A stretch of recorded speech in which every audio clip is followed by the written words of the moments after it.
Apa kabar sahabat Liputan 6? Inilah headline liputan6.com dengan tajuk perluasan ganjil genap 25 ruas jalan di Jakarta. Efektifkah mengurangi kemacetan?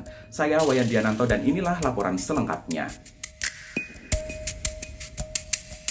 Berdasarkan data kinerja lalu lintas yang dicatat Dinas Perhubungan atau Dishub DKI Jakarta, volume kendaraan meningkat 6,25%. Ini salah satu alasan Pemprov DKI Jakarta menambah rute ganjil genap menjadi 25 ruas jalan mulai 6 Juni 2022. Kepala Dinas Perhubungan DKI Jakarta, Syafrin Liputo, menjelaskan penerapan ganjil genap di 25 ruas jalan sesuai Peraturan Gubernur Nomor 88 Tahun 2019.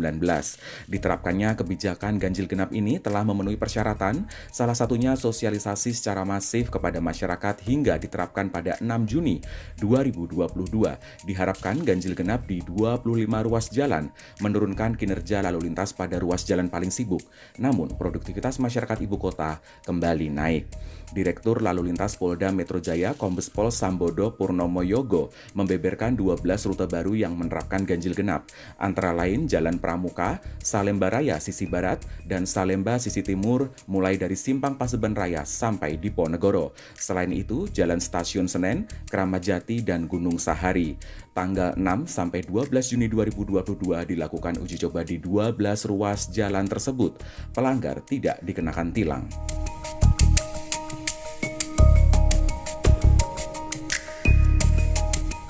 Sosialisasi penambahan rute ganjil genap ke masyarakat dilakukan mulai 25 Mei sampai 5 Juni 2022. Polda Metro akan mengevaluasi pelaksanaan ganjil genap di 12 ruas jalan baru. Andainya hasil evaluasi seirama dengan survei dan penelitian Dishub DKI Jakarta, maka kebijakan akan berlanjut. Menurut survei dan penelitian Dishub DKI Jakarta, kondisi lalu lintas saat ini naik 31,2% jika dibandingkan dengan kebijakan ganjil genap yang berlaku di 25 ruas jalan pada 2019. Kebijakan ganjil genap mampu meningkatkan kecepatan 22,9% dan terjadi penurunan volume kendaraan hingga 43,9%. Keberhasilan ini yang ingin diulang tahun 2022. Namun pengamat transportasi Universitas Indonesia Ellen Sophie Wulan menilai perluasan ganjil genap tidak efektif mengatasi kemacetan. Kebijakan ini hanya memindahkan lokasi penumpukan kendaraan ke ruas jalan lain.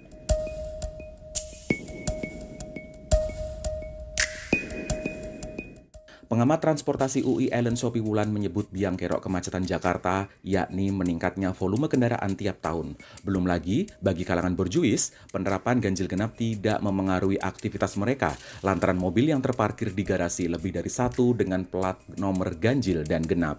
Pengamat tata kota Universitas Trisakti Yaya Supriyatna menilai kebijakan ganjil genap di 25 ruas jalan harus dilengkapi transportasi angkutan yang nyaman. Kebijakan integrasi tarif dibutuhkan agar orang mau pindah ke angkutan umum. Yayat menyebut penambahan rute ganjil genap mesti diiringi kebijakan work from anywhere atau orang cukup masuk kerja beberapa kali dalam sepekan, setelahnya dievaluasi.